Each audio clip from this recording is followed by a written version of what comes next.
नमस्कार. आज बनवणार आहोत उपवासाचे इन्स्टंट 2 पदार्थ. पहिला पदार्थ आहे खमंग हलके अप्पे आणि दुसरा आहे डोसा. चला तर लगेच सुरुवात करूया. मी इथं 1 वाटी भगर घेतलेली आहे किंवा वरईचे तांदूळ काही म्हणू शकता, ती 1 वाटी घेतलेली आहे. स्वच्छ 2 ते 3 पाण्याने चोळून त्याला धुवून घेतलेलं आणि एक अर्धा तासासाठी भिजत घातलेलं. तर भिजत घालताना मी त्याच्यामध्ये भगरीच्या वरती थोडंसं पाणी येईल एवढं पाणी ठेवलेलं. अर्धा तास आपली भगर भिजते तोपर्यंत आपण पुढची प्रोसेस बघूयात.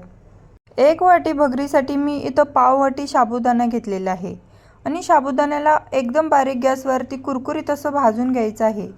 करपवायचं नाही आहे, तर हलक्या गॅसवरती हलकंसं भाजून घ्यायचं आहे. भाजून झालं की थंड करून त्याची आपण एकदम बारीकशी अशी पावडर करून घ्यायची आहे. तर मी अशी एकदम जेवढी बारीक होईल तेवढी बारीक पावडर करून घेतलेली आहे.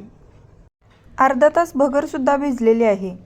तर आता साबुदाण्याच्या पिठामध्ये ते आपण भगर टाकून घेणार आहोत आणि त्याच्यामध्ये जे उरलेलं पाणी आहे ते सुद्धा टाकून घ्यायचं आणि इथं मी 4 चम्मच होईल एवढं दही घेतलेलं आहे. झटपट पदार्थ बनवतो म्हटल्यानंतर दही तर हवंच. ज्या वाटीनं आपण 1 वाटी भगर घेतलेली त्याच वाटीने मला इथं 1.5 वाटी पाणी लागलेलं आहे. तर मी पाणी थोडं असं करून टाकून बॅटर बनवून घेतलेलं आहे आणि साईडला ठेवून दिलं. तर आता आपल्याला एक चटणी बनवायची आहे, उपवासाला जी चटणी चालते ती. त्याच्यासाठी मी थोडंसं खोबरं पातळ असं कापून घेतलेलं, मूठभर शेंगदाणे भाजलेले घेतलेले आहेत, 1 हिरवी मिरची तोडून घेतली, त्याच्यामध्ये 2 चम्मच दही टाकायचं आणि आवश्यकतेनुसार पाणी टाकून दाटसर अशी बारीक चटणी वाटून घ्यायची. आणि त्याच्यासाठी एक चटणी बनवलेली आहे. तर फोडणीला मी जिरं वापरलेलं आहे. तुमच्याकडे जर जिरं वापरत नसतील तरी स्किप केलं तरी चालेल. आपली उपवासाची चटणी तयार आहे.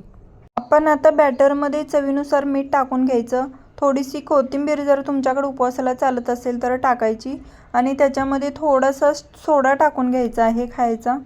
बॅटर छान मिक्स करून घ्यायचं एकसारखं आणि आता आपण लगेच ह्याचे अप्पे बनवून घेणार आहोत. तर अप्पे पात्र गरम झालेलं होतं, त्याच्यामध्ये बॅटर सोडूयात. पण सुरुवातीला मध्ये बॅटर सोडायचं नाही आहे, का तर मधला भाग हा लवकर गरम होतो, त्याच्यामुळे अप्पे लवकर जळण्याची शक्यता असते. तर अगोदर सुरुवातीला बाहेरच्या साईडने सोडायचे, नंतर मध्ये. त्याच्यानंतर एक झाकण ठेवायचं आणि एक वाफ घ्यायची काढून. तर अप्पे छान फुललेले आहेत, तुम्ही बघू शकताय.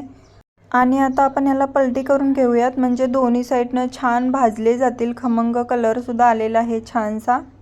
तेवढेच हलके पचायला सुद्धा आहेत आणि तुम्ही बघू शकताय हा एक उपवासातला छान टेस्टी पदार्थ आहे आणि झटपट होणारा सुद्धा.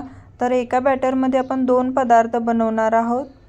जर उपवास पकडला तर अशी डिश ट्राय करायला काहीच हरकत नाही आणि किती इझिली निघतायत तुम्ही बघू शकताय झटकीपट. तर पलटी करून वरल्या साईडने सुद्धा थोडंसं तेल टाकलं, दोन्ही साईडने छान भाजून घेतलं आणि आता दुसरा आपण पदार्थ बघणार आहोत त्याच बॅटरमध्ये. तर हा बनवत आहे मी डोसा. तर डोसा बनवताना त्या बॅटरमध्ये 4 चम्मच पाणी टाकायचं आणि थोडंसं बॅटर पातळ करायचं आणि त्याचं मस्त कुरकुरीत जाळीदार असा डोसा तयार होतो.